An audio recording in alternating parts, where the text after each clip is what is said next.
This meeting of the Public Services Committee, Wednesday, February 13th, to order. First item on the agenda will be review and approval of minutes dated December 11th, 2012. Move approval, Aguilar. Second, Karski. And all in favor say aye. Aye. Aye. And that has been approved. First on our agenda today will be the review of the sprinkler requirements, or continued discussion on sprinkler requirements within Sioux Falls. And we'll start with Ron Bell or Chief Sedaris. Hello, Chief. Jim Sedaris, Fire Chief. I'm going to introduce Ron Bell and also Fire Marshal Dean Lanier, but I just want to give a couple of my thoughts about this whole big issue. And the one thing I think we have to keep aware of is that we don't have equity and safety when we look at living in a home with, or an apartment with sprinklers versus one that doesn't have sprinklers. If you have a single mom, lives in an apartment, maybe a 8-plex or 4-plex, they should have the same safety considerations with sprinkler systems that someone that lives in a 16 or a 32 unit apartment does. That does not happen right now because of the actions taken by previous administrations. The other thing is, it's a combination effect with sprinklers and with smoke alarms. They work in tandem together. And that's where we have the best chance of saving lives and property. It's not just about, obviously the key thing is saving lives, but also property. That single mom might not have a whole lot, so if her apartment is destroyed because of the actions of a neighbor, they have a problem, and it's going to affect them financially. The other thing that it sounds crazy, but people are doing a lot of unique things in apartments. And you can ask the fire marshal this. We have people that are actually cooking over open flames in apartments. They have, yeah, they really do. They have a flame to cook with because culturally that's the way they live, and they do that. So maybe you're living above a person doing that. They could have a heck of a fire, and it's going to affect you. To do that, all you do is just cover or disconnect your smoke alarms. So there's no safety net for that. When we looked at doing away with the smoke alarm or the sprinklers, those buildings are now aging. And as we have more tenants move in and out, a lot of things happen in those buildings, like they might not have smoke alarms anymore that we thought would never leave. People change things inside those buildings. We have people having, I was at a fire where a person actually had storage of oxygen cylinders in their apartment. So although they had smoke alarms, that's real great, it gutted out the apartment and their neighbors' apartments. It's just unique when you start thinking of the hundreds and hundreds of apartment houses that we have in Sioux Falls. The last thing is, fire department doesn't have the staff to inspect apartments.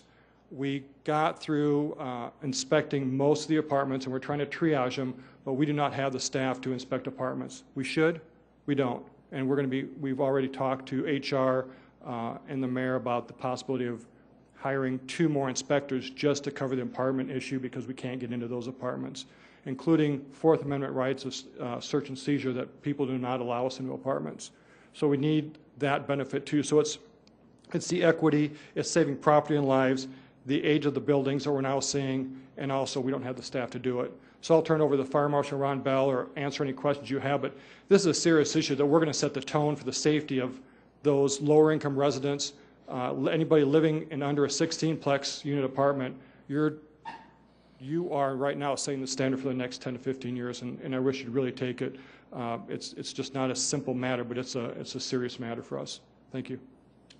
Thank you, Chief.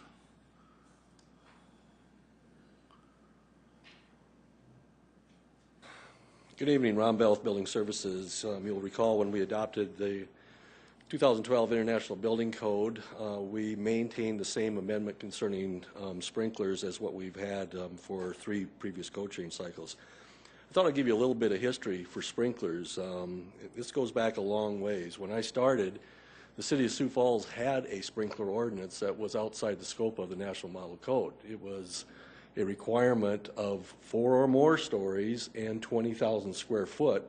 It was a requirement for sprinkler apartments. Back in the 70s and 80s, they never built 4-story buildings because that code required much more expensive non-combustible and fire-resistant materials than what's in today's standard.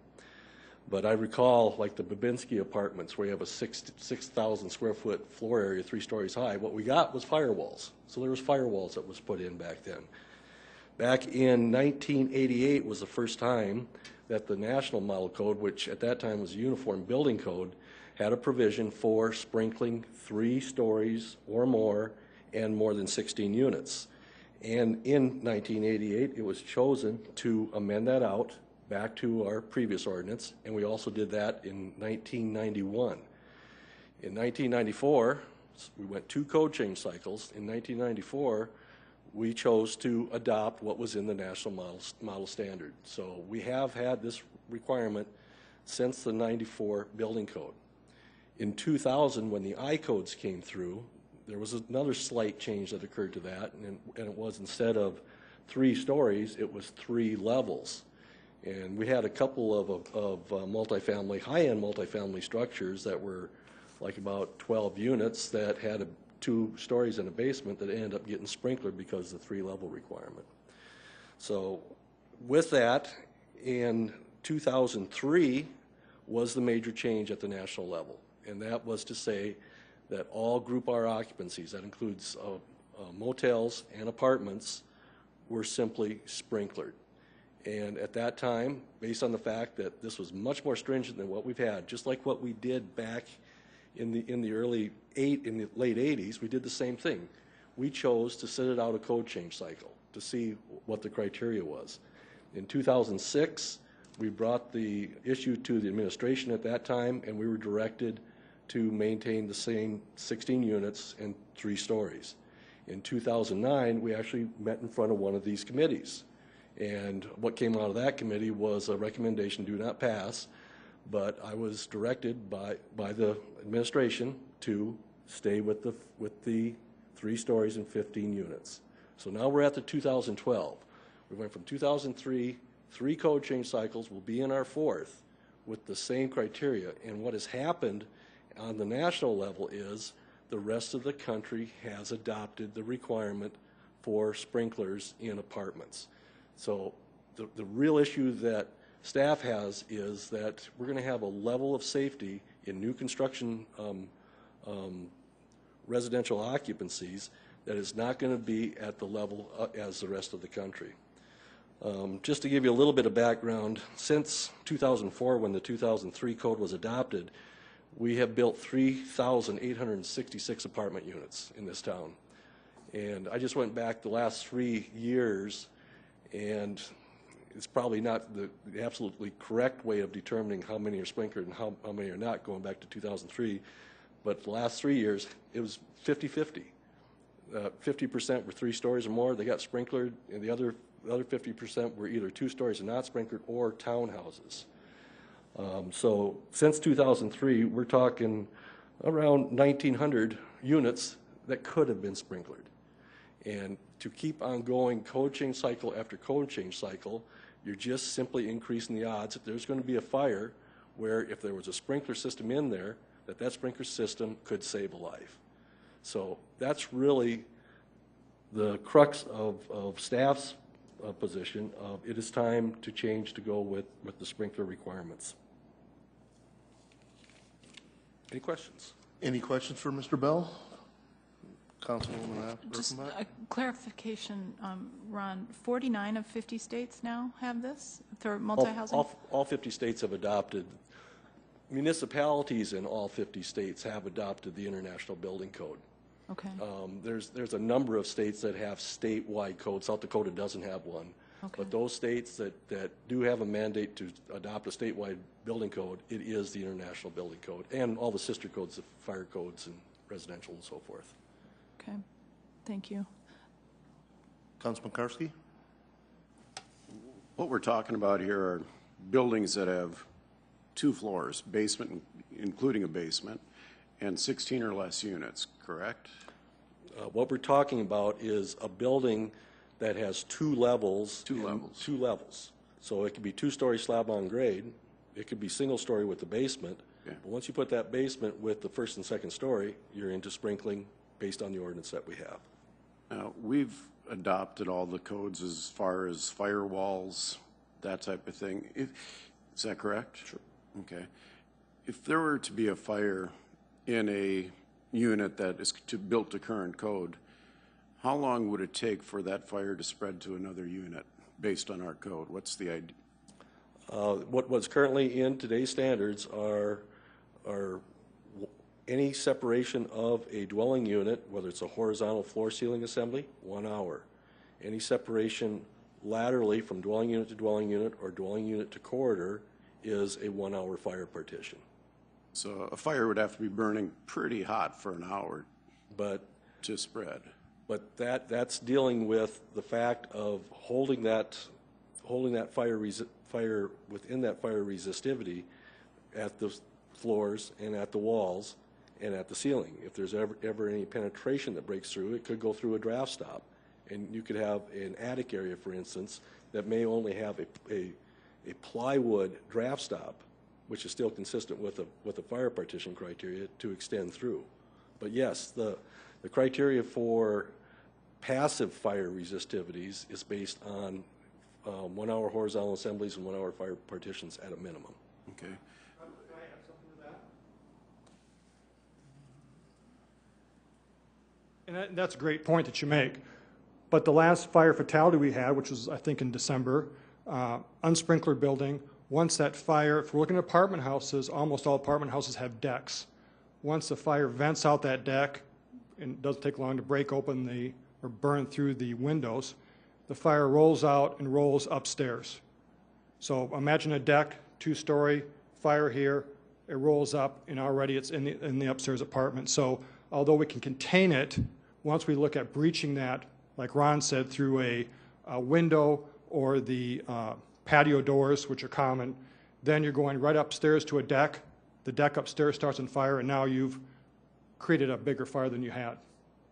If I could, Councilor Anderson. Please continue. You mentioned the death in December. It was Yes. by Colville Lake, I believe. Correct. Right? Did the death occur in the unit that had the fire, or was that in another unit? Unit that had the fire. The unit that had the fire? Correct. Okay. They didn't have sprinklers, and correct me if I'm wrong, but they didn't have smoke alarms. Okay. And they could have had smoke alarms. We don't know what that person could have gotten out, but the fire could have possibly been kept in check with the sprinkler system. It did vent out through the window, and then it went up into the upstairs attic area. It wasn't really an attic, but up into the soffit area above that apartment. Okay. It didn't spread to any other unit? No, but I think there was smoke damage throughout. Throughout, okay. Thank you, Chief. I appreciate it. Another question, if I could. Please continue. You mentioned townhouses. How are townhouses different if we have a row house versus, if we have a townhouse building with, say, 8 units or 8 side by side? Is the fire suppression different? I mean, does the firewall go all the way through the roof? What's the difference between a townhouse and an apartment? Typically with a townhouse where you're talking about a platted property line between, so you have separate ownership, the common wall, which is straight up vertical, basement, main floor, second floor, all the way to the attic, is either 2 1-hour walls or 1 2-hour wall. Code provisions require that to go 30 inches above, which nobody does because there's exceptions in the code, that at the top of that ceiling that there's either a fire retardant treated plywood to keep fire spread from going from one attic space to the next, which is predominantly what is done in today's construction, or there's another option where you can physically put sheetrock on the bottom side of the sheathing. So because you have that fire resistivity between these units, there was never, and the real reason is because townhouses are regulated under the International Residential Code, where there's not a requirement for sprinklers. So as long as you maintain those fire resistivities between those row houses, you could build 1,000 of them without any requirement for sprinklers because you're maintaining the fire separation between units. And that's true of the proposed ordinance. We could have a 20-unit townhouse with 3 levels per unit, and they would not be required to have sprinklers, correct? Right. Okay. Thank you.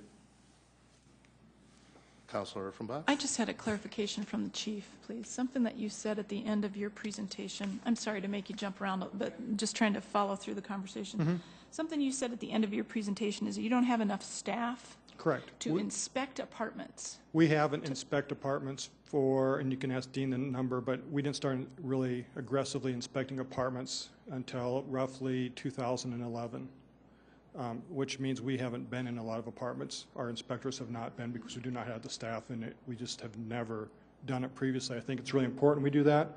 Now it's, and we're seeing those issues, alarm systems that aren't up to date, up to par, smoke alarms that are not in apartments, alarm panels that aren't up to date. Now we're trying to get triage those, like I said, red, yellow, green, which is our worst, which can take some time, and which are brand new apartments that we know meet codes and have sprinkler systems, and to get inspectors into those. We just don't have the staff for that right now, and we're looking at how to do that, and it will just take people power. If I might, Mr. Please Chair. continue. So I'm just trying to wrap my head around this. I understand that the fire inspection folks go out and inspect businesses on a regular basis. They have to meet certain criteria, whatever. So this is the same sort of thing because it's a multi-housing unit and it's more of a business situation, because I don't have fire inspectors coming to my private home on a regular basis. But this is something that is part of our procedure, or that we want to be part of our procedure. Want to be part of our procedure. It's normal in other cities. And when we start looking at life safety hazards, again, it's not your home because you control your home. In an apartment, you are dependent, your safety is also, might be dependent on the people above you, below you, and on the sides, because you don't know what they've done, what they have in their buildings. Did the landlord or the owners, have they been keeping the building up to current standards? Anything from not even having alarms in, or maybe previous renters have taken out the smoke alarms and sold them on eBay or at rummage sales, which is not uncommon anymore. It's just not uncommon. Councilman Karski? I think this is a Ron Bell question, if I could. Okay. Smoke detectors, well, backing up, sprinkler systems.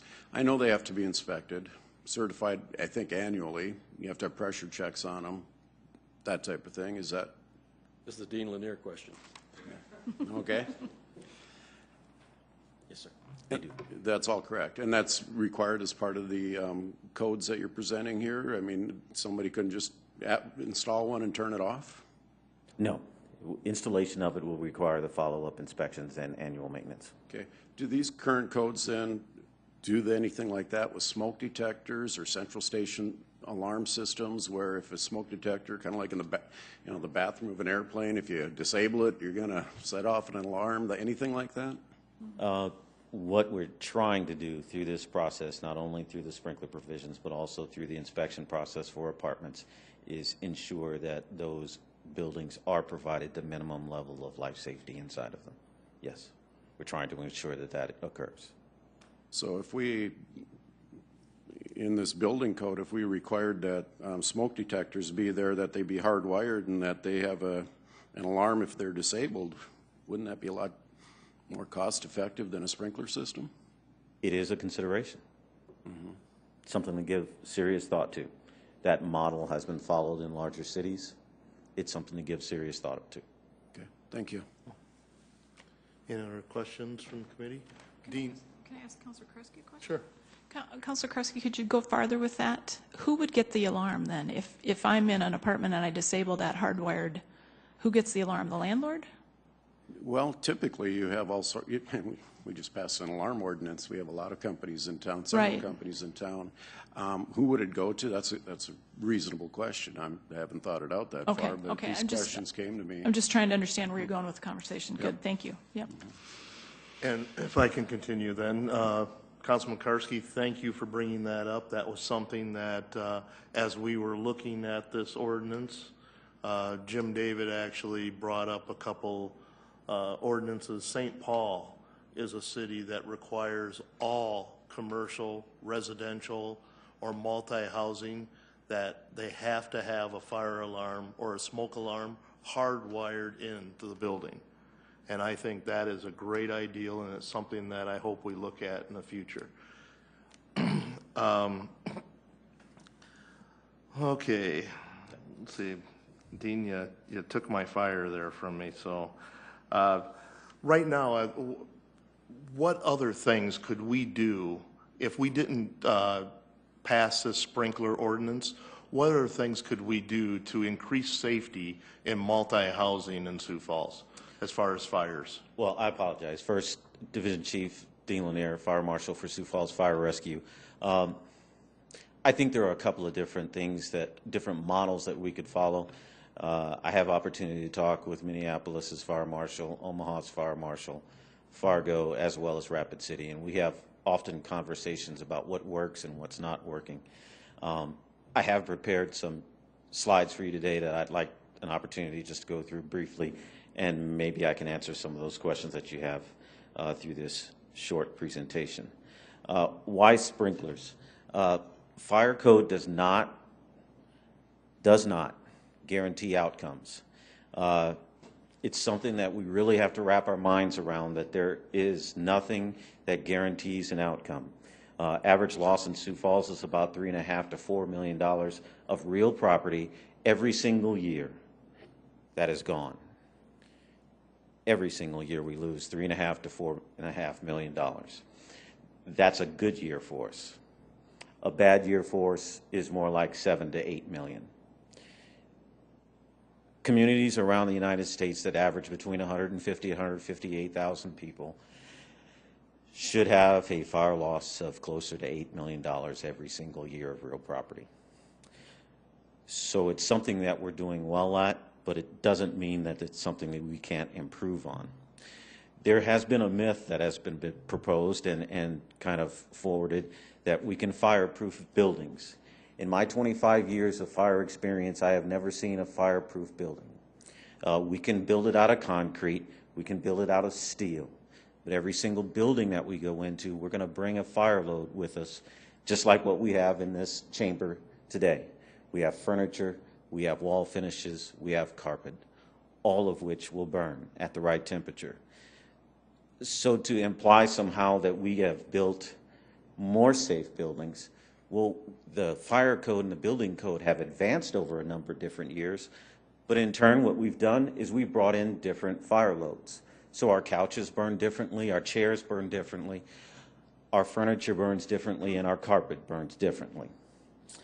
That is something that I think is important for us to wrap our minds around, that what may have worked 60 years ago, it may not be the right strategy for 2012 and 2013 and beyond.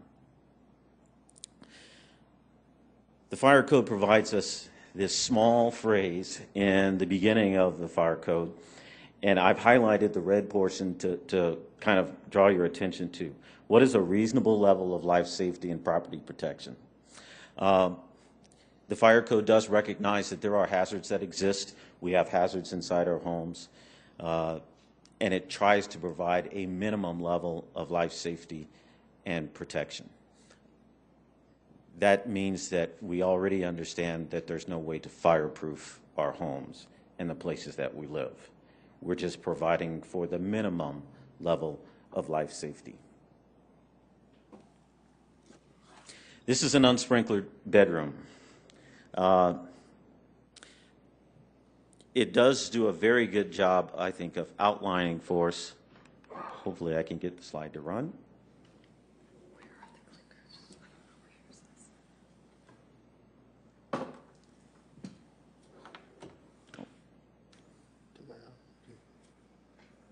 He's having problems. Okay. Unfortunately, we can't get the slide to run.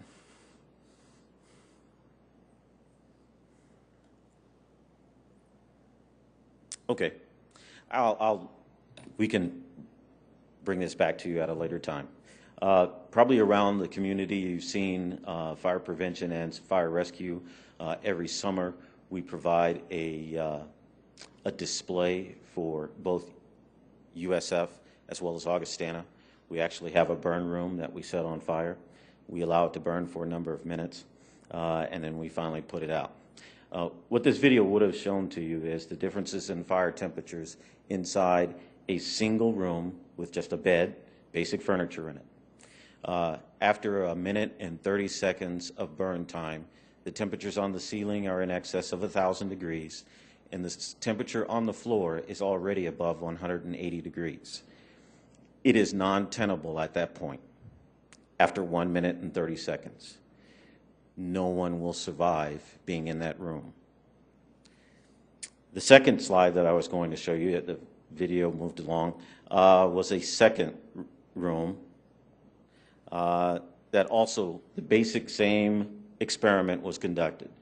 Sprinkler activation was about 1 minute and 10 seconds. Ceiling temperatures are right at about 500 degrees. Floor temperatures, 85 degrees. It does a lot to show you why we have not had a fire death in a sprinklered building in over 40 years. The few fire deaths that have occurred as a result of being in a building or a room with a sprinkler system was as a result of an explosion rather than a fire.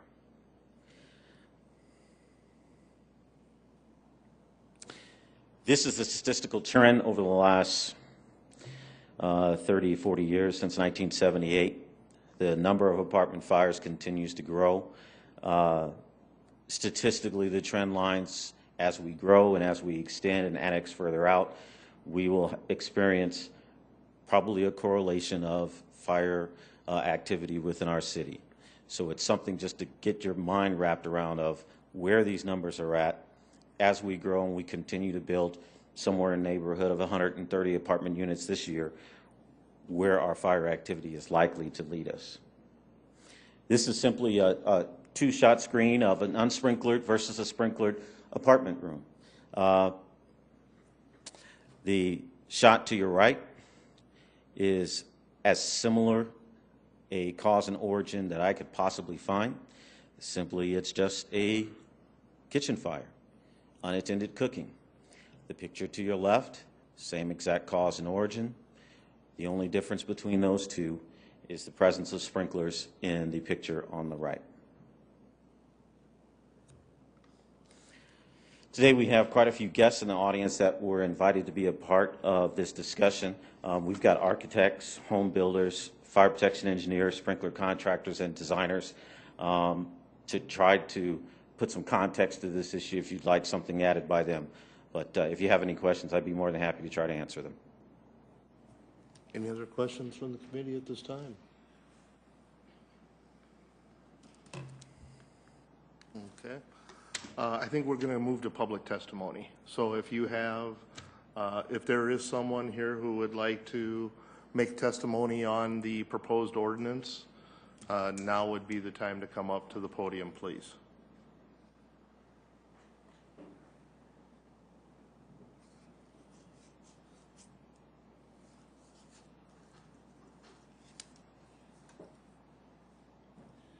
Dan Sifkin, Executive Director for the South Dakota Multi-Housing Association.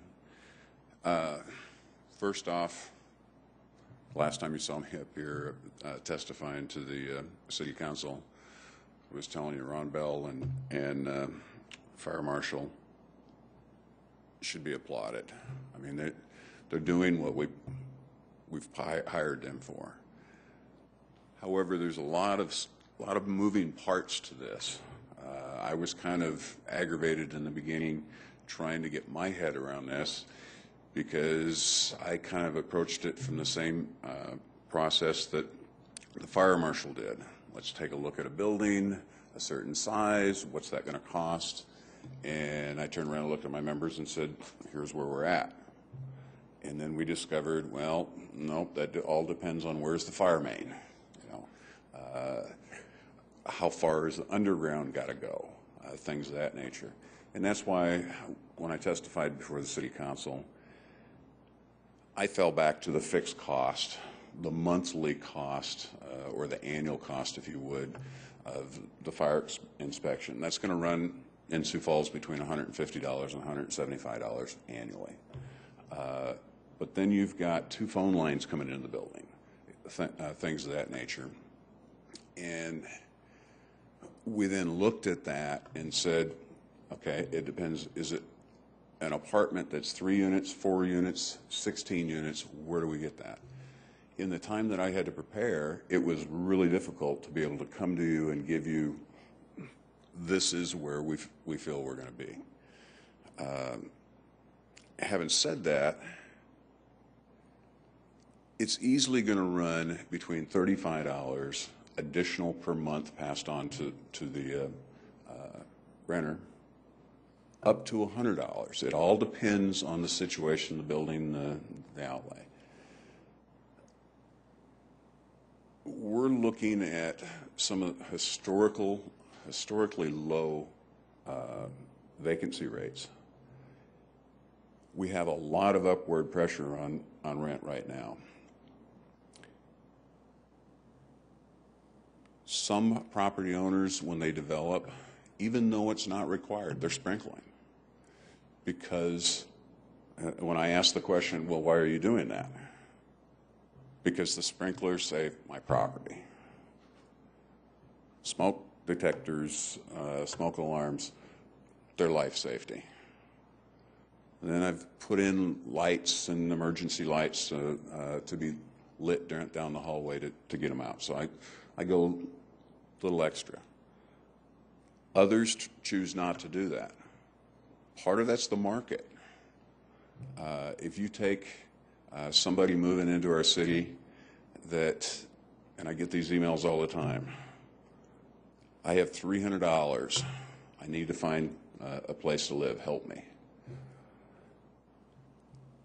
We have to be able to figure out a way to accommodate the individuals that are on the bottom end of our economy and try to provide housing for them without turning around and taking our codes and saying, sorry, you can't live in Sioux Falls.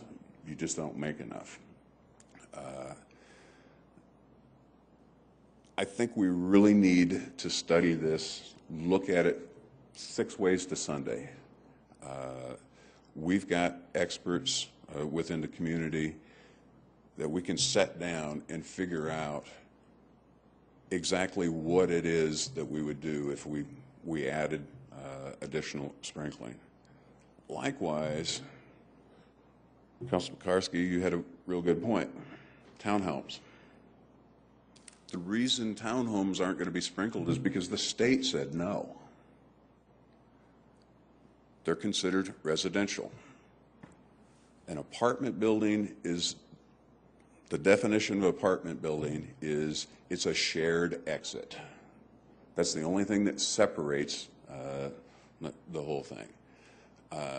So if you took a townhome and threw a fascia over it and had more than one unit have to come in and out, well, first off, it wouldn't be called a townhome, it'd be called an apartment. But it's the same overall construction, if you would, except when it comes to exits. So first off, our members, the property owners, they're already making decisions with or without an ordinance. And two, I think we really want to look at what impact is it going to have for the public that has chosen or has no other choice but to rent. Any questions from the committee? Michelle, excuse me. Dan, thanks for your analysis on that, because I understand that $35 to $100 a month for rent increase could be huge for a lot of people. The break point, as an industry, we look at when we do have to increase rents, trying to do it to where we don't go over $15, because history shows us that if I increase your rent from $7 to $7.20, 90% of the time you'll give notice, you'll leave. $15, most of the time you'll turn around and go, okay, I hate this, but I understand. Mm-hmm. So take that analysis the next step then for me, and what if you install that sprinkler system and it costs that renter $35 to $100 more a month, what savings and insurance per month is that property owner going to have? Again, that's part of the reason I say that we really need to study this, because I talked to one of my members and they say, well, my insurance is cheaper because I have the unit sprinkled.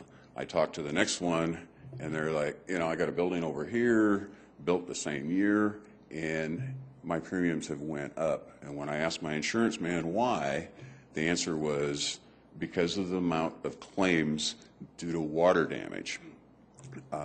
We've had in this city over $100,000 in water damage with sprinkler systems that have went off, and this is one instance, and literally it was vandalism, if you would. It was somebody that was evicted, and they just went around and started knocking things right on out the door, and it was on the second floor, came all the way down.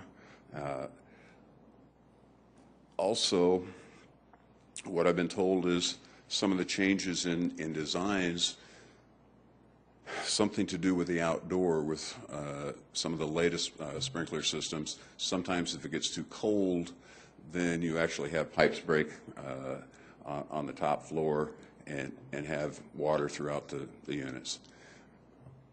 Michelle, I'm not your expert. I'm doing the best I can here. No, I hear you. I just hear you telling me how expensive this is going to be, Right. but I think that the savings is going to be there, and I think that if someone has purchased a system that has a potential to have pipes break, then I'm concerned about their, the choice in the system that they made. To me, I don't know that we need to study this more and more and more. I mean, we've been talking about this for a long time, and there are people using this system all over the country. We've just heard that, and it's working. My concern is that we keep saying how expensive it's going to be, but the people that are putting sprinkler systems in now, and you just said it, are doing it to protect their property.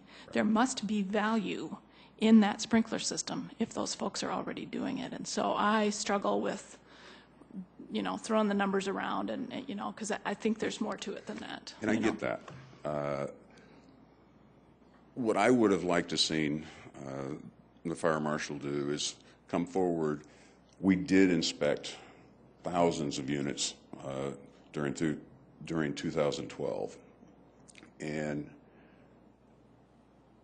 I would have liked to heard a report of what were the violations that they found, what life safety issues did they come up with, and what percentage there. Absolutely correct. If they're not taking the fire alarm out, they're taking the battery out, putting it in the remote on the TV. I'm sorry, I've done it myself. Yes, thank you. It's just human nature. However, there's a lot of data here that we're looking at it, and we're looking at it from mostly just the life safety issue. And I'm sorry, I came from a family that they were selling Cadillacs for a nickel. The only thing we could do is yell and scream about how cheap that was. If things aren't priced correctly, we're really going to be hurting our citizens more than we help them. And yes, states have adopted it, cities have adopted it. It's not universal. It's not 100%. I can guarantee that. Long County, Georgia doesn't even have a building code, and they refuse to follow the states. So to make a statement that it's 100%, that's not accurate. Thank you. Any other questions from the committee? I'd like to ask a question, Dan. You and I have had conversation about this ordinance, and the discussion has gone with the administration and with yourself about maybe creating a focus group made up of people from your industry, our code enforcement, our fire department, and taking a look at this ordinance and other ways to be able to increase the safety of some of our newer buildings and maybe even some of our older buildings. Is that something that you would participate in and support? If this body decided to do that, yes. I would only ask one thing. Because my smaller members usually don't have experience in constructing the property, I would ask for 2 seats on that.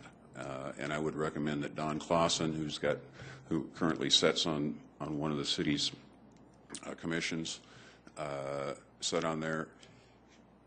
She has, I believe, 40 units or less that she manages out of her portfolio.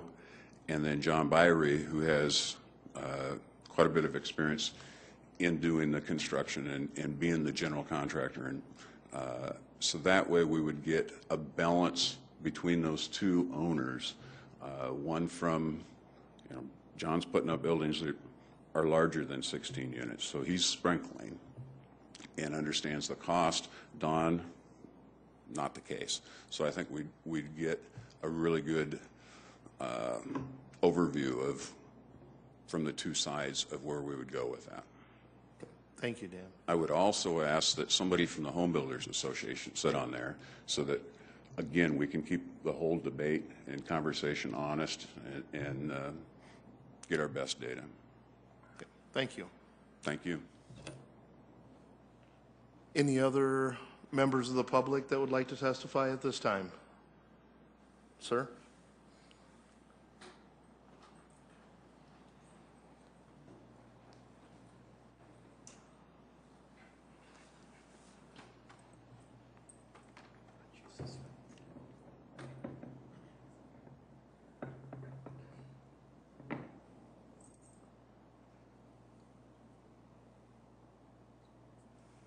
Jim or David, could you come up and assist, please?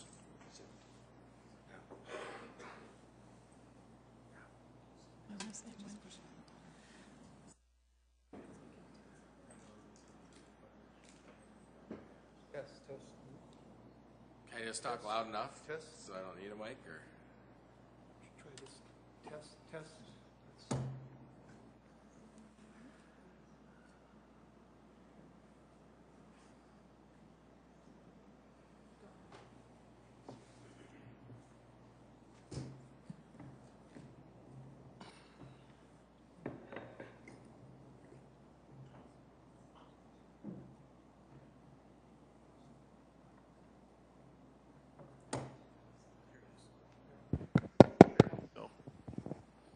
hello, my name is Eric Kritzmeyer, and I do design for fire sprinklers, and I also serve on the mayor's ADA board. And I come at it two different ways.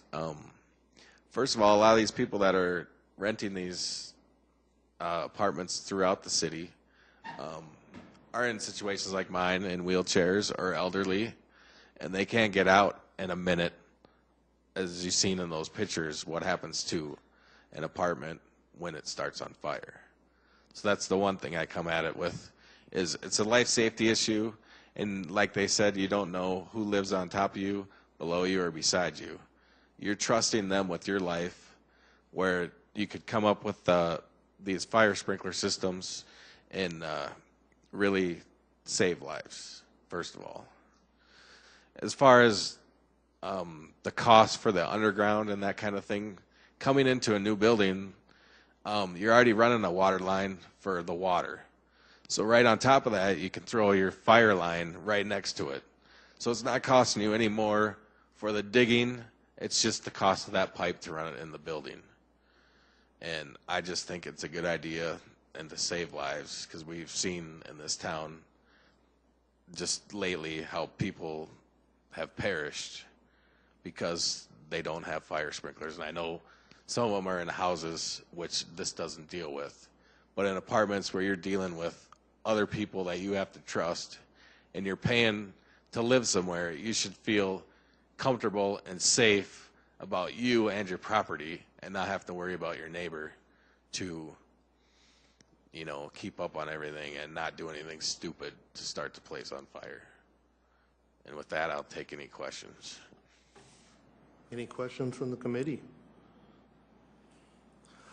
I guess I may have one here, and I've spoken with the administration about it, code enforcement.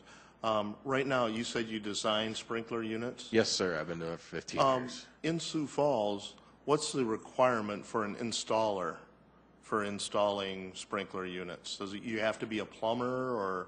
No, you have to be a fire sprinkler contractor and licensed by the city.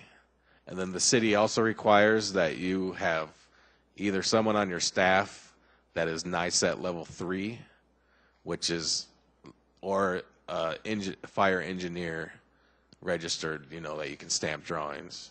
But that NICET level 3 is incorporating people like me that didn't go to college just for this. I went to the tech school in town and learned how to do architectural plans. And then I've been doing it 15 years, so I take my on-job experience and then take these accredited tests that pretty much places you in the same category as an engineer. You're just don't have the title of engineer. Councilor Aguilar? Is most of your work with new construction, or do you do a lot of remodeling type of sprinkler systems? We do both. And- Because the statute that is passed around nationwide, as far as like nursing homes, you got places, small towns around here that those nursing homes have been there forever, never sprinkled. Now to get Medicare funding, they have to be sprinkled. So we do a lot of retrofits where we go in and put sprinklers in after the fact. How many contractors do we have in Sioux Falls that do this type of work? I would say a rough estimate, 8, 9. Thank you. Yep. Any other questions? Thank you very much. Any other members of the group here would like to public testimony? All right. We could have your name, please. Hi, good afternoon. I'm Craig Cashner. I'm owner of Fire Engineering here in Sioux Falls. We do fire protection engineering and consulting. I'm a licensed professional engineer in fire protection in the state of South Dakota, and I guess I'll just offer a few of my comments. First would be, given that it's my profession to design systems for fire protection, I choose to follow the code. That's basically what I have to go by. You choose to believe in the intent, you choose to believe in the research and the experts that have developed it, that they obviously know more about providing life safety than I do. So my first question, I guess, would be, if this, every time when this isn't adopted, I guess what basis other than cost are we basing this on? I mean, what responsibility are you guys as council members or the people that are ultimately making this decision assuming by saying, we're just not going to do it? Because I'm not aware of any research or development that you would have to back up your stance that, you know what, let's just not do this, when code has clearly for a number of revisions said, hey, this is what we feel based on all our research and development, that this is the minimum life safety that should be provided.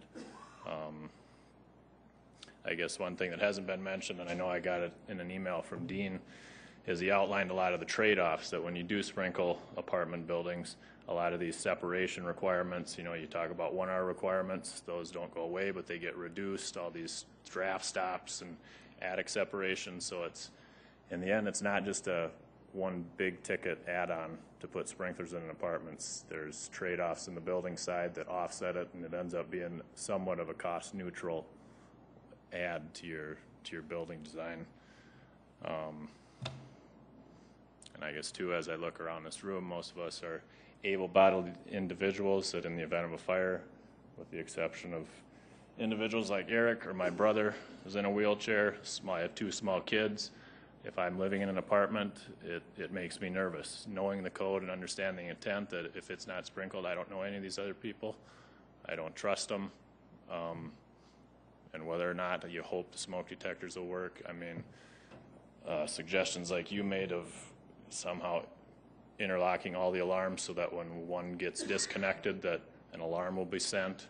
I'm going to assume there's additional costs with setting those up like that, and I doubt there's any trade-off building-wise by doing that. So if you talk about just adding expense onto building an apartment like that,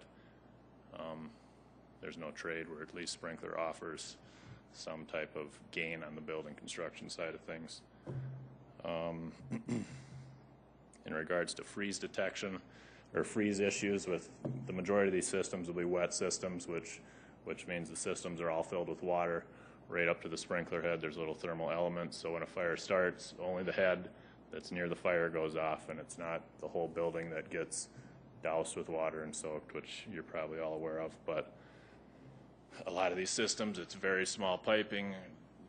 Eric spoke to the service that needs to come into these buildings. You're already digging a trench. It's another small line because the demand and the what code requires as far as designing and sizing a system is limited to only a couple heads having to go off. The code recognizes that if a fire starts, it recognizes the head should work, and it should take only 1 or 2 heads to basically suppress a fire.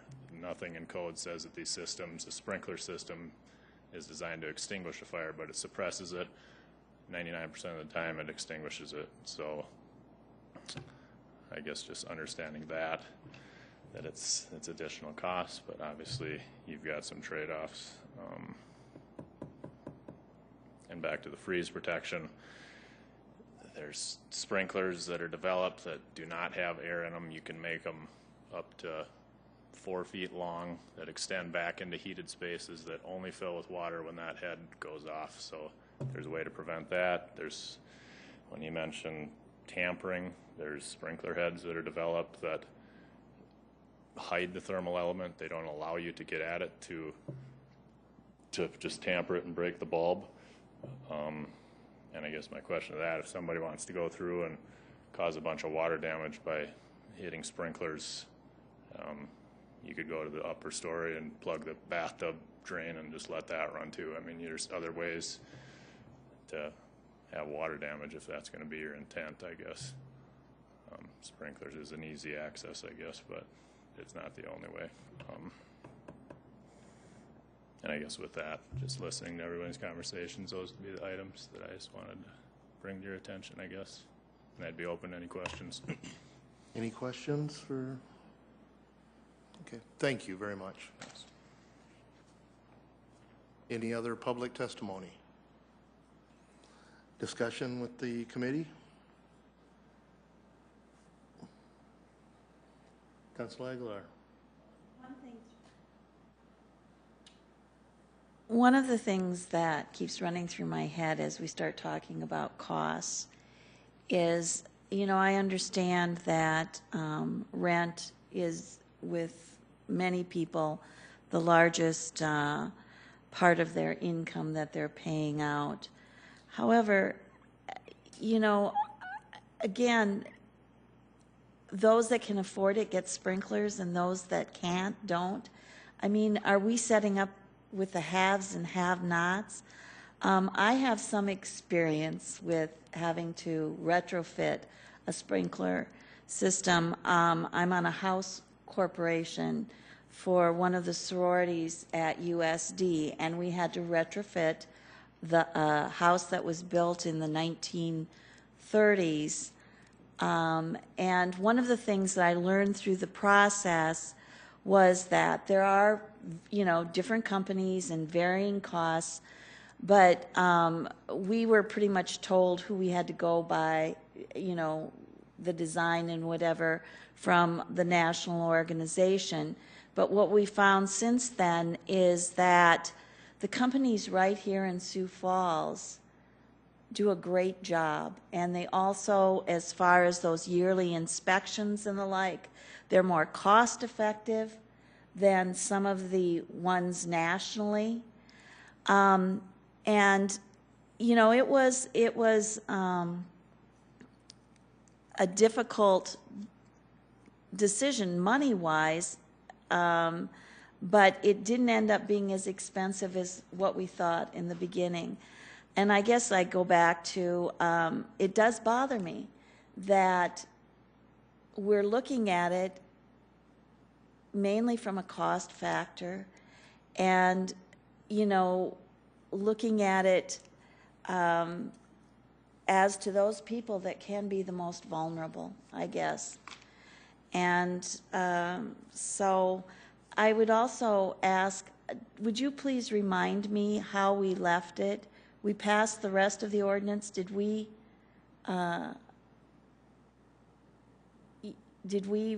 remove this item out of it? Yes, that is what we did. We removed this item and we sent it to committee. And basically, it's something that would have to be re-brought up, as we've already passed the rest of the remainder of it. International Fire Code. So this would have to be brought up as a separate item.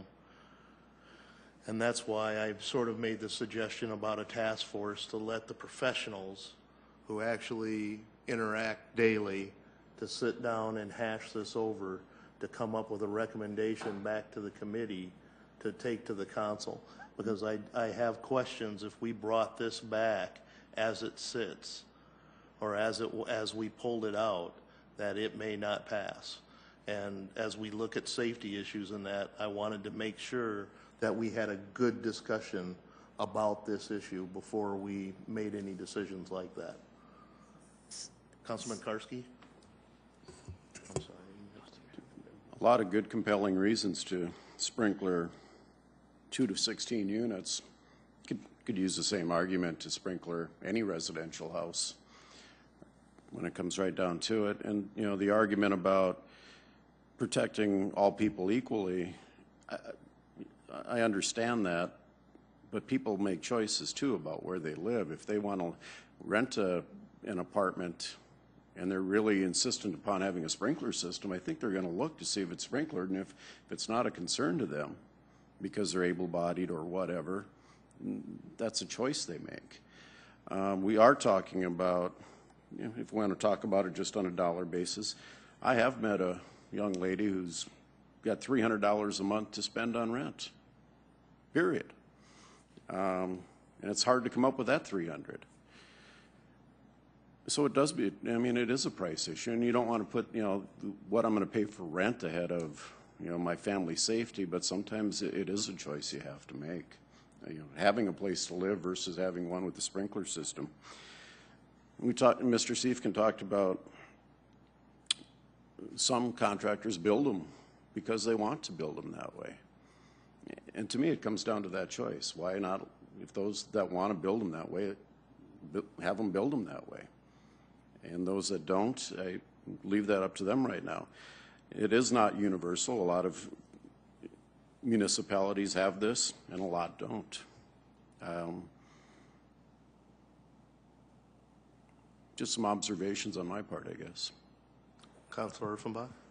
Thanks. I don't want to argue. I just want to continue this conversation. But one of the things that I think about is that, you know, the Affordable Housing Agency here in Sioux Falls has a waiting list that's almost 4 years long now for folks that are like this woman you're talking about, that she has $300 and that's it for rent. And there are hundreds of families that are involved in that list that can't afford housing in Sioux Falls because their income isn't such that they can afford the rent that, I mean, as Dan said, that, you know, our vacancy rates are so low now, prices are going up. So it's almost like it's two different issues, because if I can't afford the rate now, if I can't afford housing now, if I had $15 to that because this is a sprinkled unit, I can't afford that either. So to me, that's almost not part of this conversation. It comes back to, for me, that idea that we're talking about basic life, what was the wording? Basic life safety. Basic life safety. And it should be available to everyone. And yeah, I would agree. It should be in new homes as well, you know, and it's going to make my insurance rates far better. You know, if I were to build a home at this point, no doubt I would put a sprinkler system in it, because we know what difference it can make. And so, you know, for me, I think we're starting to mix up all these things, and we're talking about life safety, and we're talking about bringing in more experts. I mean, Ron brings that book to us every year. Do you know how many hundreds of experts are involved in writing the book to begin with? You know, how many more are we going to bring in, you know, to digest more of the book? You know, I just, and wherever we end up going, that's fine. But I just think we need to be really careful about creating more than what this really is, because this is really about basic life safety issues. Any other comments, suggestions, motions? Again, can I just spin again? Could we just, instead of moving it back to council, can we just sit on it a while? Well, and is that possible? Is that an option? Well, and that's why I was saying something about this task force, allowing the people who have already participated let them sit down, hash this over, come back to us with a recommendation that we could take to the council. And I have talked to the fire chief and the fire marshal. I've talked to multi-housing and some of the other interested parties, and they would be interested at sitting down at a table and discussing this. And then bringing it back here, we can table this, you know, until they are ready to come back with us with any suggestions or, you know, final resolution. Councilor Legler? Could we put a time limit then on it, so I'm that looking for suggestions. we really do move forward on this too? And I think that when we talk about experts, what I would have liked to have heard today would have been some of the apartment owners that have or haven't. And so I think Dan's idea of having, you know, two different people represented from his group, and but I would like some of the industry professionals also, so that when you start talking about, if this really is the council's concerned about cost, I don't want a guesstimate. I want some real numbers. And I have to say that in that sorority house, our insurance went down substantially after we did put the sprinkler system in. And the yearly costs, since we do it locally now, are not anywhere near having to raise the rent on the girls that are renting space at that house.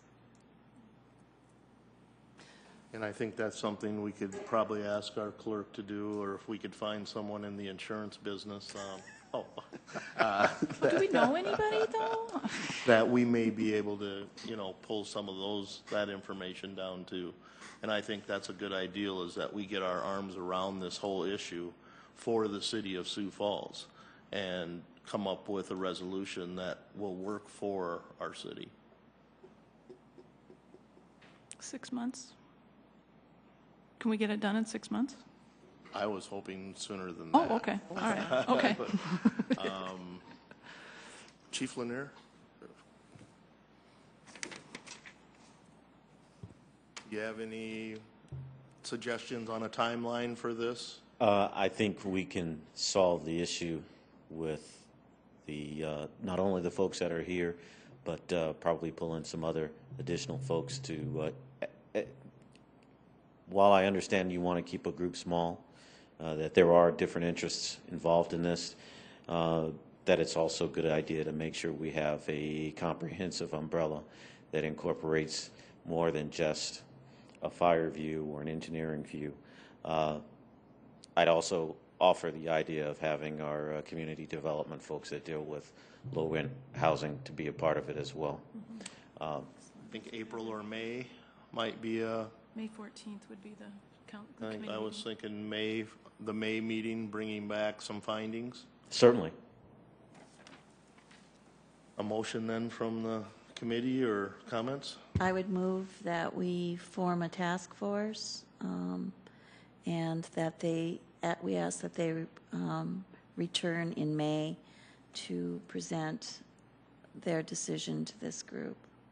I would second that. Second, and then I have a question, or two questions. Okay, and question? Are we going to outline who's going to be on it, or are we going to let Chief Lanier handle that? And should one of us be on it, or not? I would like to see our staff. I would like to have both Jim David and David Bixler, you know, our researcher and our number person on it. And is there a committee member who would like to sit on it, or? If I might, I wonder if we have staff, do we need to have us on I it? don't think so. But Okay, I agree with you. okay. And it's been second, so all in favor of the motion, say aye. Aye. This motion passes. All right. Next, we had on the agenda would be the taxi cab ordinance, and Jim David was going to give us a little overview of some of the proposed changes. Good evening, Jim David, council staff. Back on January 8th, the Public Services Committee had reviewed the entire Chapter 124, as it's now known, and it's the vehicle for hire ordinance, and looking particularly at the taxi cab portion of that ordinance. Since that meeting, I should probably back up here a little bit. Part of that discussion was not only reviewing what current ordinance says, but also looking at other regional cities and how they regulate taxi cabs. That included St. Paul, Lincoln, and also Des Moines. Following that meeting, there was a staff meeting that Councilor Anderson had joined that also included members from the City Attorney's Office, the Planning Department, and also, I'm trying to think of the Police Department. There's 3 different departments that have oversight within this ordinance. There's also currently an ordinance that discusses the frequency of inspection. It talks about that an owner should conduct a thorough periodic inspection of their vehicle. This can be by mechanic or the owner themselves. It needs to be done every 3 months or every 3,000 miles. And the owner, the taxi cab company, must keep that information available for inspection. This group that got together made some suggested changes for the ordinance for the committee's consideration, or at least to begin the discussion on potential changes to the ordinance. The first one would require that a certified mechanic complete and also sign the vehicle inspection form, which is not what occurs today. It also recommended that taxi cabs would be responsible for paying the mechanic for those inspections, and that random inspections visits, so that city staff would actually visit those locations to look at that documentation to make sure that those inspections are being done.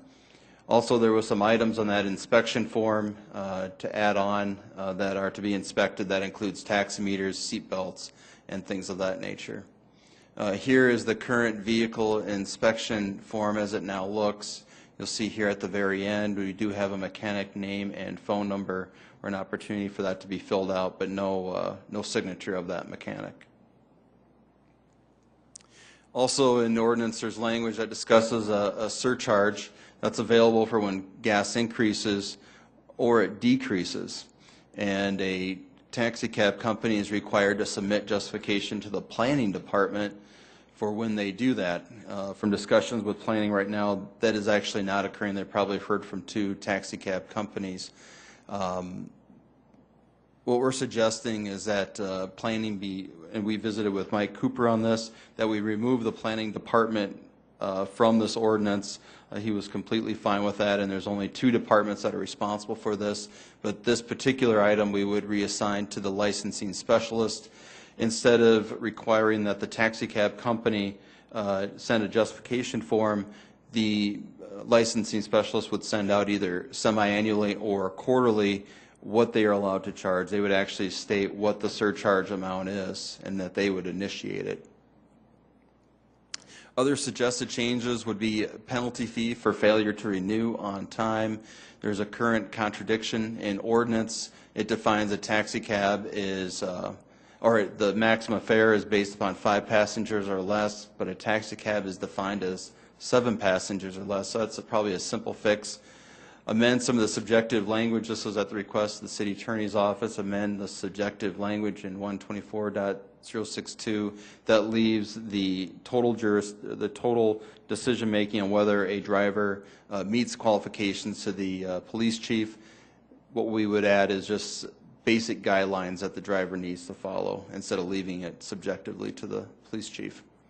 And there is opportunity for adding additional requirements for carrier licenses. Carrier licenses are those Department of Revenue alcohol licenses that do allow taxi cabs to serve alcohol. There's an opportunity to possibly add additional certification alcohol training similar to that is now required of limousine drivers. There was also another type of company that has emerged. This is a company that is by appointment only.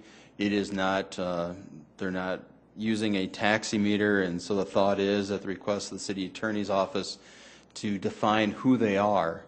And what we're recommending, or some sort of language similar to this, is any motor vehicle carrying passengers for a fee and by appointment, but shall not include any vehicle defined as a limousine. These are the companies that may pick you up at an airport and drive you to your hotel, but only charge a flat fee. No matter if it's 3 blocks or a mile, they still charge you that flat fee.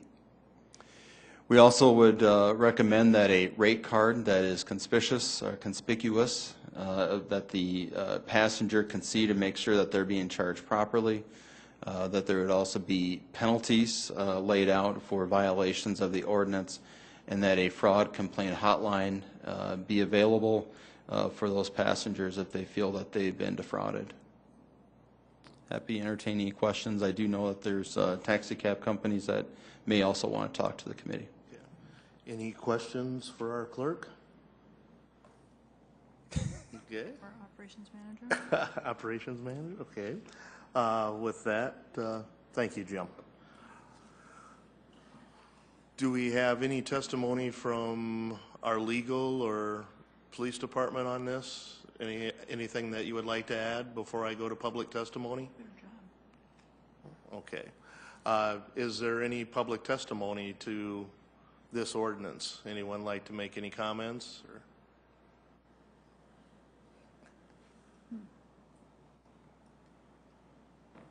Good evening, Tom Olson, Stellar Limousine. Thank you, Tom. Yes, I'm here tonight. We don't provide specifically a taxi service, but limousine. What I'm seeing is that there's a considerable overlap in the regulations, the stipulations, and ordinances. I think there's some good ideas being put on the board for consideration. The inspection, I consider this probably an issue of safety.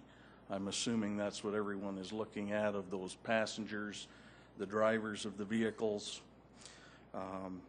The inspection process, we are regulated by USDOT, and they're quite extensive in their process. I don't think we need to go there, but what I see is that there is really no one in place to carry out, follow through, and make sure these things are being done. We require an annual inspection. The requirements of that annual inspection maybe aren't up to standard. I don't know that it's a big issue when the oil was changed or the transmission fluid was cleaned and replaced. There are a number of forms out there available that might pertain more appropriately to checking the vehicle and making sure it's safe. I know that the periodic inspection is every 3 months, 3,000 miles. We inspect our vehicles every time they go out. It's not a thorough inspection. They aren't getting their hands dirty and crawling underneath the vehicle, but a quick check of the tires, the windows, the brakes, making sure that the main portions of the vehicle are operating safely so the passengers and the drivers are in a safe environment. Again, if these inspections are being done, who's following up on it, who's checking those records? If the driver reports that the brakes are getting bad, do we know that they're being fixed? Or is it going on for a month and finally the 10th complaint from the drivers gets some action? So we do need someone in place to follow through. I think it was brought up in the last meeting by one of the cab companies, the hours of operation, that being how many hours is a driver allowed to drive. Our drivers are allowed 10 hours before they have to come off the road. They can be on duty 15 hours, meaning that they aren't driving the entire time. They're driving 10 hours, on duty being paid and compensated 15. It might be something to look at. I know, having worked a night shift, there were a lot of cab drivers out there driving some very long hours and looking a little bit tired. The alcohol and drug testing was something else that was brought up. We do have a random drug and alcohol program that we follow as required by DOT. We also have a pre-employment drug screen. We want to know that those drivers are out there and not abusing those different substances, again, for the safety of the passengers. Those programs, they are available through Sanford, Avera, there's consortiums. It's not difficult to set that up. So a company can do it at a minimal cost and virtually no additional time taken by their staff to do it.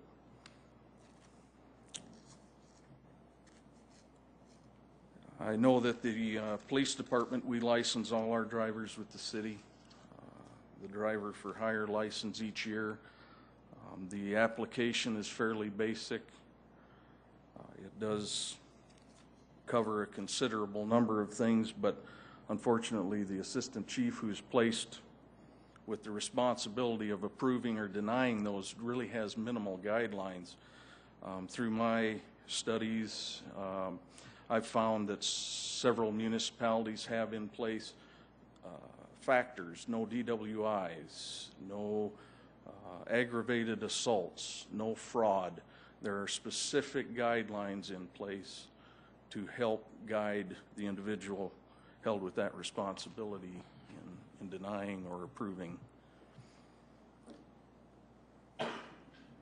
But my main goal here today is to say that I know myself as a business owner and a transportation business owner that if there was someone with the city who visited my business once or maybe once every other year, I would tend to be sure that I follow the rules that would guide me to follow the rules that are already in place. We have a fairly good system set up now. The improvements here would help things, but the main factor is someone has to be in there to follow through and make sure everyone's doing things right. Thank you. Any questions for Councilor Aguilar or Erpenbach? One of them. Sorry, getting you guys mixed up already. You run a limo service. Yes. And your vehicles are inspected by the U.S. Department of Transportation? Is that what you're saying? The inspection is required annually by the U.S. DOT because we travel interstate. Okay. I myself am actually a certified motor vehicle carrier inspector. I went to some special training for that and am qualified. I don't know of any other owner-operator that is in the city. Mm-hmm. Okay. Most places would need a certified mechanic to get a qualified inspection, as was discussed earlier. Right. Okay, that explains it then. The traveling on the interstate piece is what I didn't understand. Right. So good, thank you. Councilor Karski? Tom, is it? Yes, Tom. Okay. Last month I was in San Diego and we took cabs everywhere, and one time we had the opportunity to take a town car service. Can you explain the difference? I mean, is that the difference between a limo and a cab or town car? The town car had no meter on it. We kind of agreed to a rate when we got in the car. Help me out here.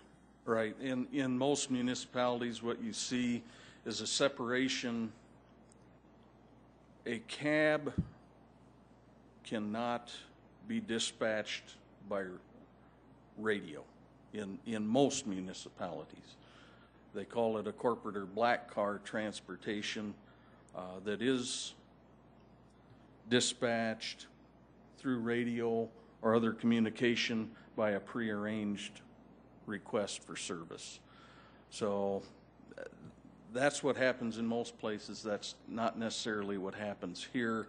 The separation I see here in speaking earlier about the special car service, not the cab, not the limousine, I don't see it that it would be fair to have that vehicle pull up to the curb in front of maybe the airport, for example, and sit and wait for a client to step into the vehicle and drive away when they're charging a flat fee of $20, but that cab is regulated on a fee through city ordinance. Okay. Don't know if that answered your question. I think so. So you're telling me a town car has to be something that's requested in advance and arranged and that type of thing, where a cab, it's at the airport, it's waiting for people to stumble out of the bar and it can pick up anybody, where a town car would not be able to do that type of thing. Okay. Correct. Okay. Any other questions for? Thank you very much, Tom. Any other public testimony? If we could get your name, please. I'm Pat Malfero. I'm the owner of Citywide Taxi here in Sioux Falls. I have operated Citywide Taxi for almost 10 years. I'm not sure that the City Council understands the problem that we're having with the taxi cab companies. I'm a fleet owner. I have employees like Yellow Cab. Yellow Cab was here last month trying to get you to understand the circumstances of what is really happening here in Sioux Falls. Okay. It's not just the owner-operators. They're nibbling at our businesses, which is understandable because that's what happens. But there are so many of them that they're putting us out of business. They really are. And I don't know what more I can really say on, a lot of things, but I am pleading with the City Council to limit the number of cab companies. We don't need 24 cab companies. You can't regulate what's going on inside those cab when you're a passenger. I have heard so many stories lately and they're coming back through passengers that we've picked up. Stories like that cab company that took us from the airport over to wherever we went, charged all three of us. Is that proper? Have there been any complaints on that order here? Another instance was from the airport to Residence Inn. The meter read about $35. He was charged $45 to get out of the cab. I don't know why, but I think the City Council needs to back up the original cab companies. We employ people. These owner-operators are not. They're out for themselves. They're not out for the city. We have supplied good service, I believe, for this Sioux Falls area and the Sioux Falls public. And I have a mechanic, just like Yellow. I am about the only competitor with Yellow. But we're not only are our competition is very fierce anymore. We have the city buses, the paratransit. They're both subsidized. We have the limo services. We have party buses. We have motel shuttles. We have bar shuttles. They're all these little nibbles are killing us. And if that's what the City Council is wanting, is just the owner-operators, that's all it's going to be, because we can't grow anymore. I have last year reduced my fleet. I have reduced my employees. I have slashed their wages just to compete.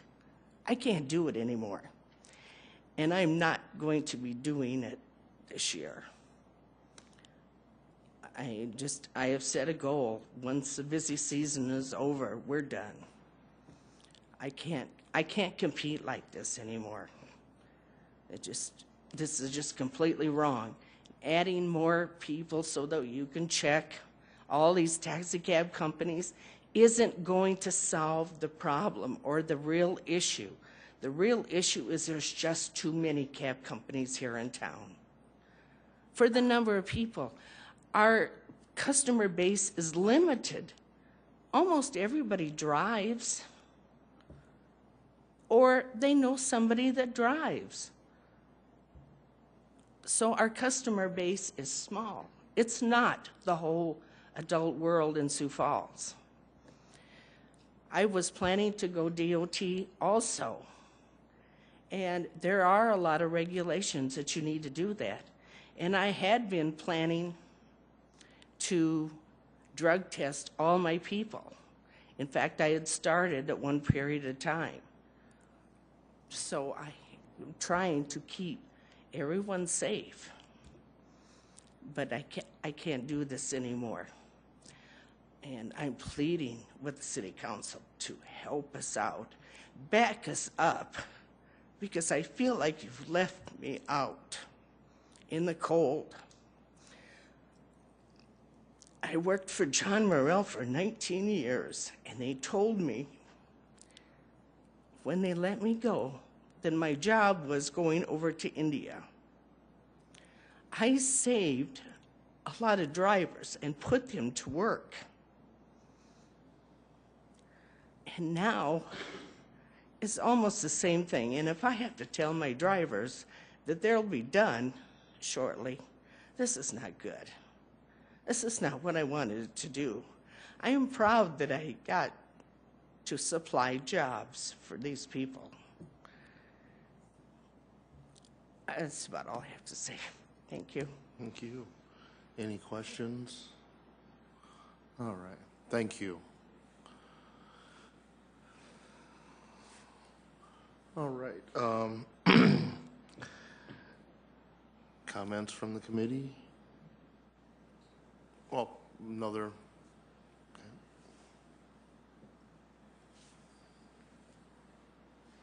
Hello, my name's Rico. I'm with Rico's Taxi. I am a small company and owner-operator, single company, but you know, on citywides and yellow, I'm not out to take anybody's business. I'm part of, you know, I'm just trying to help, you know, make my wife and child some money. You know, I'm not trying to steal accounts. I don't care about hotels. All I do is work the bar nights anyways.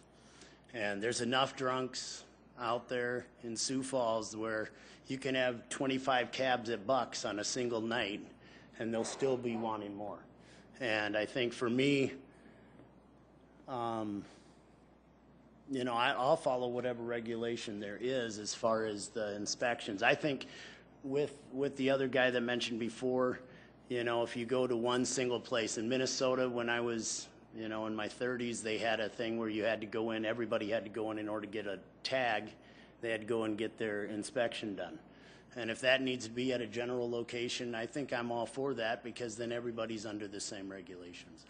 That's basically all. Sir, could you give your full name, please? Yeah, it's Richard Rico Carlson. I go by Rico, but it's Richard Carlson. Thank you. Yep. Any questions for? All right, thank you. Okay, back to comments, motions. Kenny? Quick Councilor question, if I Karski. could, probably for Jim David. I was looking at the $1.30. Is that the base for the gas, and then the surcharge is added on top of that? Was that set by ordinance? How's that work? You know, let me grab the ordinance here. Okay.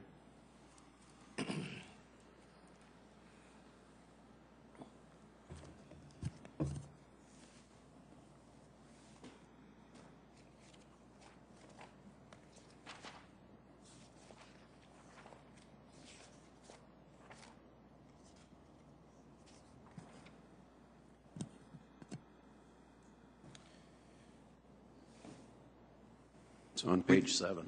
Okay. We did we did a cost comparison last time. Yeah, the surcharge is $1.30, and that's additional on top of what they can charge. We did a rate analysis last time. we found that if somebody was going to do a 10-mile trip, the first mile was going to be $7.05. Each additional mile is $3.15. And then there's actually a wait time that's allowed of 40 cents. A total amount ends up being $35.40. Okay, one more time, $7 for the first mile? Yeah, there's an initial $7.05 for that first mile that you And then charge. per tenth, or what's the charge per tenth over that? Yeah, for each additional mile, it's $3.15. So about 35 cents a tenth of a mile, okay. Yep. The actual ordinance is fairly, it's kind of complicated. It's 124.005 taxi cab rates. The maximum fare for 5 passengers or less, and that's what we discussed is the mistake. For the first 1/10 mile or any fraction thereof, the sum of $2.60. For each succeeding 1/9 of a mile or fraction thereof, the sum of 35 cents. Then it talks about in the next section a surcharge of 0.1 per trip for every increase of 0.15 in the price of gasoline over $1 may be charged in addition to the fare provided in divisions A1 and A2. Is the $1.30 then that surcharge that's currently at, that's per mile? Yes, that's just one flat $1.30. You had mentioned you had a competitive market analysis of some sort? Sure, we did. We looked at those 3 cities. Now, Lincoln does not, if I remember correctly, Lincoln has no restrictions. That's correct. They have no restrictions on what they can charge. They do, although they do limit the number of taxi cabs that can operate in municipalities, and that is actually decided by the state of Nebraska. But when we looked at the city of Des Moines and the city of St. Paul using that same 10-mile trip, the city of Des Moines, and this is, they have a 50 cents per additional passenger. So I just added on, or I didn't add on any, this is for one passenger. It's $25.30. Again, Sioux Falls had $35.40. St. Paul, Minnesota had $29.70. And these are maximums? These are maximums, that's correct. Okay. Yeah. There's no minimums? There is a minimum in Des Moines. St. Paul and Sioux Falls, Lincoln, there is no minimum. Okay, okay. Councilor Legler. So there are no regulations, though, I mean, as far as signage on the vehicle or anything like that? You have to have a seal on the back of your vehicle on the lower right-hand side of the window. Other than that, I'm not sure if there's anything else that's required. So we provide the seal when Yes. they register? Yes, and Jamie might be able to shed some additional light on this.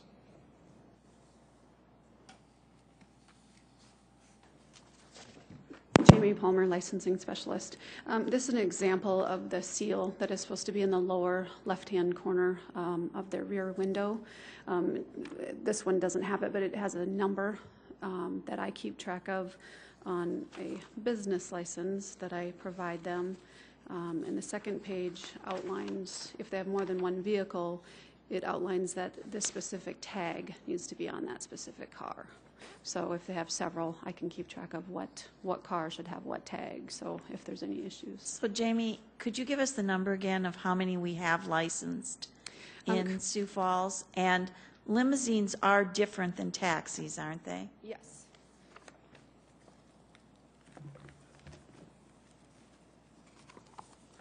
There are currently 19 taxi cabs. There are 5 limousine. There are 8 listed under the general category, and that's the category that Councilor Karski was talking about, the town car, where it's fixed, and they come pick you up at a flat rate, and they can't sit at the airport, they can't sit at the bars, but they can.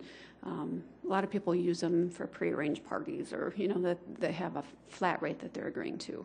There are also 2 wheelchair transport, 1 bus, which is the SAM, the Sioux Area Metro, and there are 2 wheelchair, or I already said that, 2 wheelchair transport.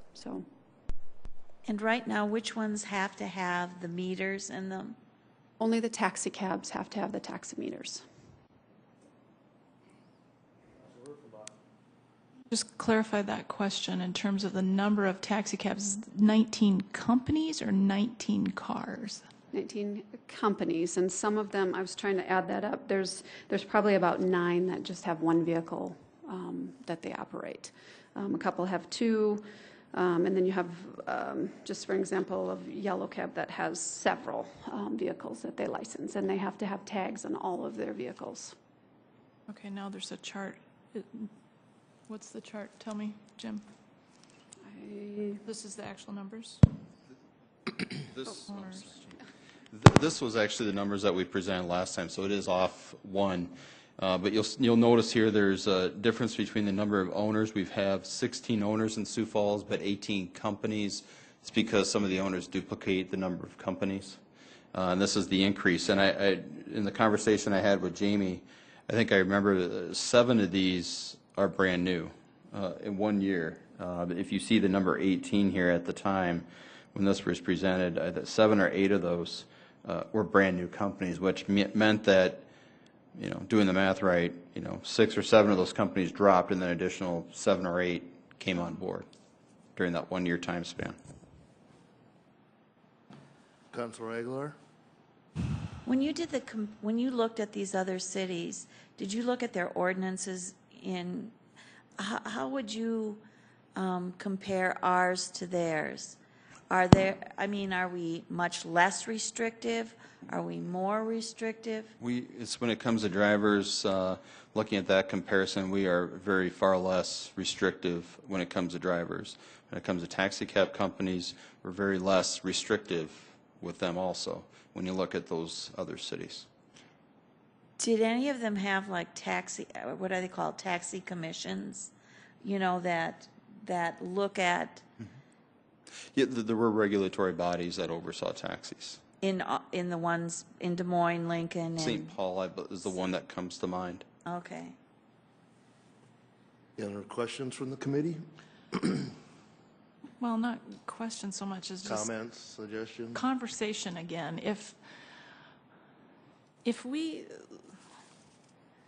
limit the number of taxi companies, I mean, that goes into that whole idea of what's our, you know, what role are we going to play in terms of small business?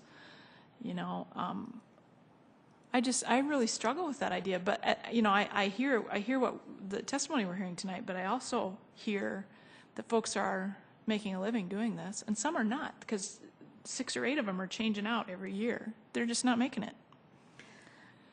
I'm not sure what our role is. Help me out, guys.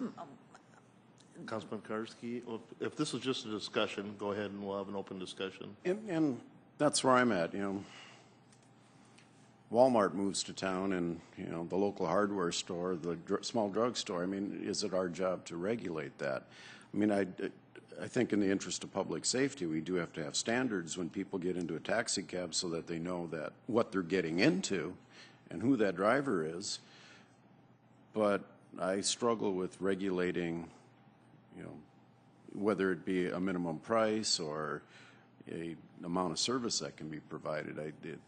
It's contradictory to what I believe.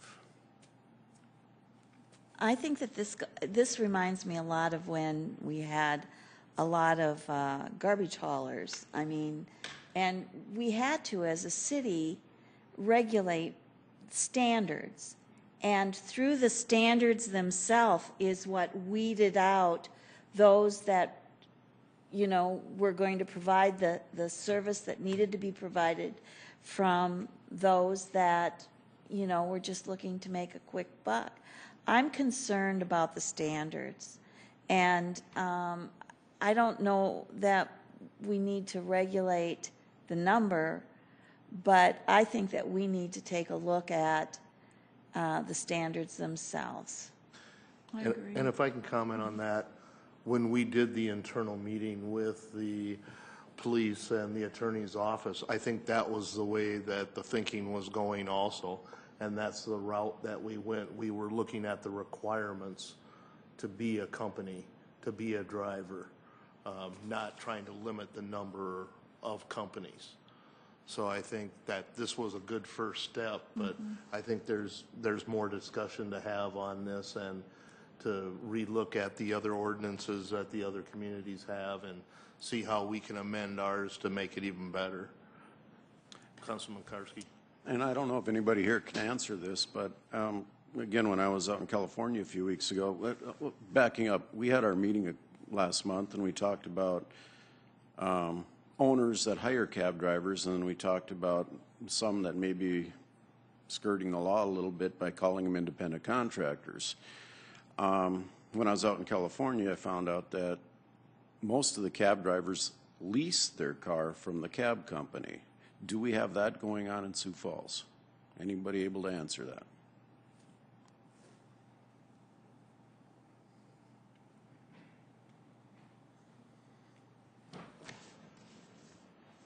Richard Carlson again with Rico's Taxi. Yeah, I mean, for the last year, I leased 2 cars from 2 different companies. And then I bought my own car and actually bought in and just drove my own car for that company. So there are a couple, you know, one of them actually went out of business now in the last month. And so you paid somebody a flat fee on a daily basis to drive their car, and then you kept the profit? I paid on a weekly basis. On a weekly basis, yeah. Okay.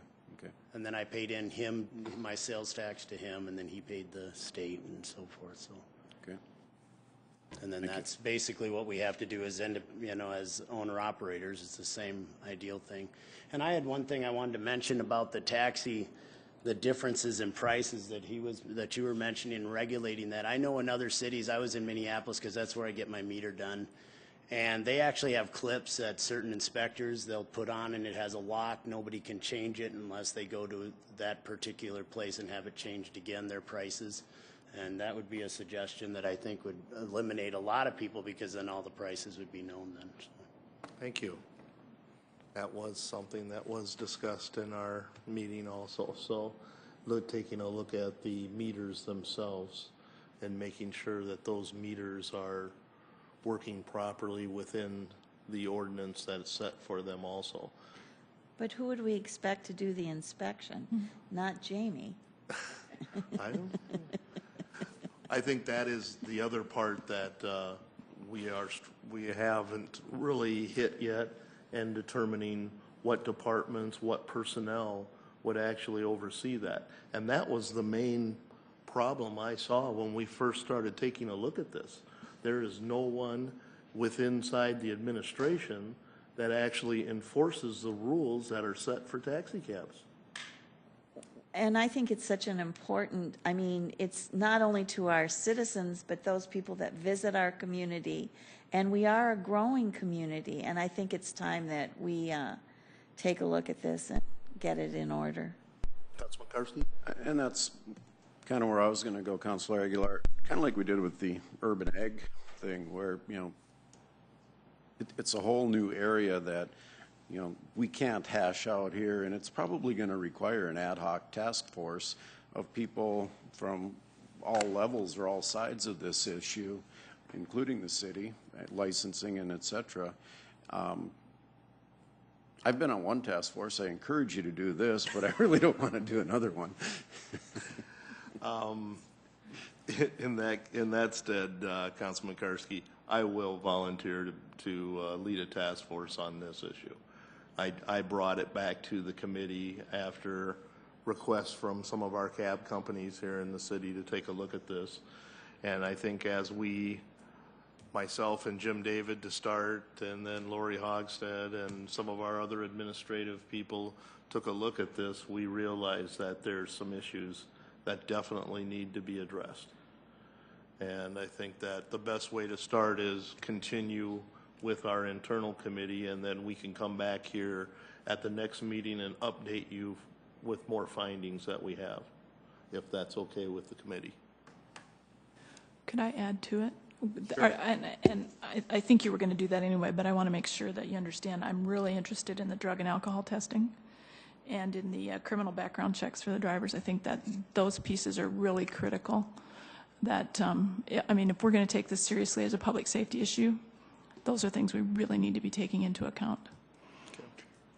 Well, yeah, and especially too, because some of the cab companies I know transport for the public school system, preschoolers, whatever else. I think that that driver component is really important.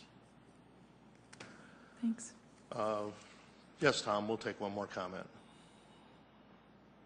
Just very briefly, Tom Olson, Stellar Limousine again.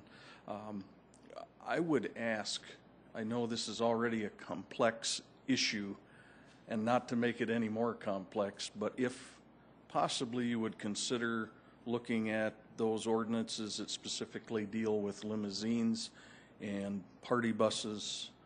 We experience exactly the same thing as the cab companies. There's buses popping up all over, and they're not meeting the requirements. And I agree with all of you that it's enforcement that's probably going to take care of the problem. So if I could just ask that. Thank you. Thank you. Any other comments from the committee on this subject? Oh, sure. Assistant Chief Lyons, anytime. Patty Lyon, Assistant Chief at the Police Department. I just wanted to address the backgrounds, because we do backgrounds. It's just that there's no guidelines as to what, you know, like when I looked at some of these other jurisdictions, what they do. But we don't allow registered sex offenders to drive. Okay. I don't allow serious felony assaults or, you know, felonies of that nature. I don't usually sign off on those. So anything that looks kind of disturbing, our records manager will bring it to my attention, and I'll take care of that with not usually denying. And we haven't had any issues, really.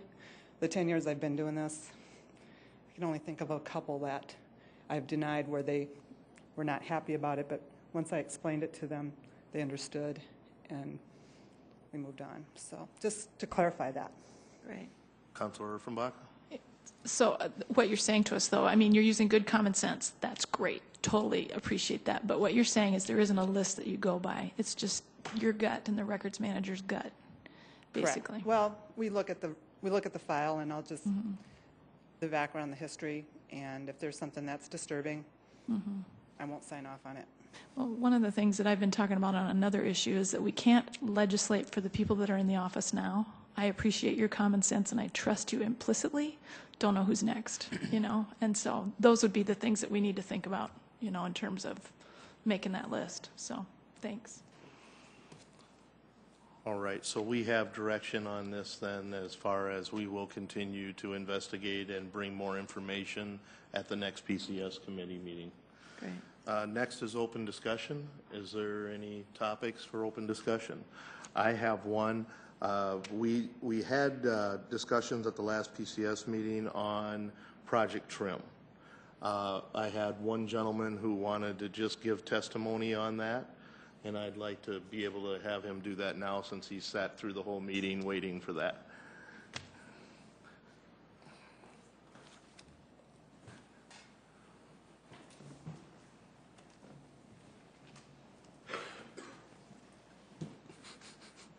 Preston Evans. I live on Regina Street in the southwest part of Sioux Falls. And I talked to Kenny. I had an experience with some tree trimming on my property where I was notified that I needed to trim trees. And keep in mind, I'm not a tree guy. I don't know what to look for when I go out to trim a tree. But to a reasonable person, I had gone out, looked at the trees, and from my opinion, I didn't think they needed to be trimmed. Subsequently, they were trimmed. I was given sometime later, received a bill for $150. I had called down to, or let me back up. I had called down to the Forestry Division for the city and asked, what am I looking for when I go out to trim a tree? And I was told to call someone that trimmed trees down, which to me didn't make much sense. I knew there were going to be some costs for that. I went out, looked, and as I say, to a reasonable person, I looked at my neighbor's trees. It appeared to me that my trees did not need to be trimmed. Afterwards, I received a bill, and I also received a second bill saying that if I didn't proceed paying the $150, it would be charged to a lien against my property. My biggest concern is that as a resident of Sioux Falls, I don't deal in trees. I didn't know what to look for. When I went out, I was trying to be reasonable. Can someone walk down my sidewalk without being hit by a tree? Can a vehicle, a high-profile vehicle, drive down my street without hitting a tree? And in my opinion, I think they would be able to do that. Can I speak to you? I have some pictures that I brought yesterday. I don't know. They're on a hard drive somewhere. It was on. I seen it on the screen when I first came in. But I brought some pictures. I went around the city yesterday with a camera and just took some pictures of what I seen and what I thought was trees that was what I would consider a lot worse than mine on the next street. I live on Regina, and I went over. Is Preston Falls right there on the right-hand side of town. Oh.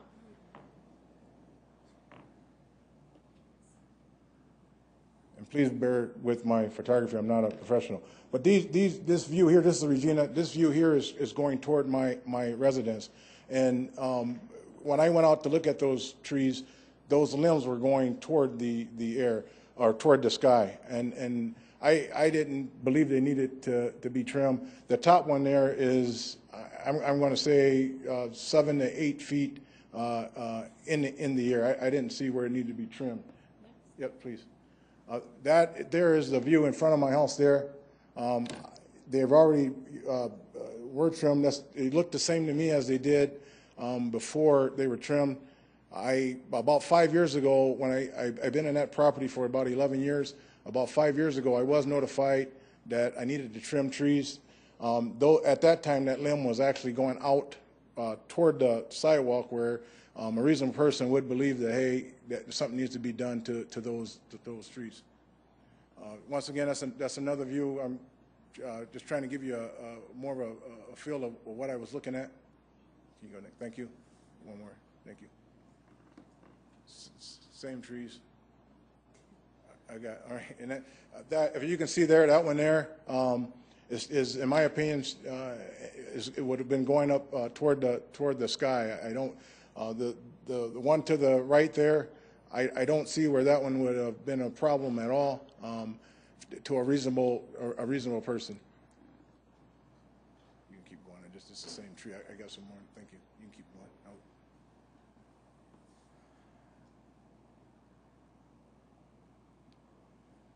I'm sorry, I got them out of order, but now these are my neighbor's trees, directly next door to me, and I don't want to put my neighbor out on Front Street, but that, in my opinion, from where I'm at, that limb going on the right there, a high-profile vehicle that is not in the middle of the street probably is going to hit that, and I'm assuming that is what they were talking about when they said that that tree needs to be trimmed.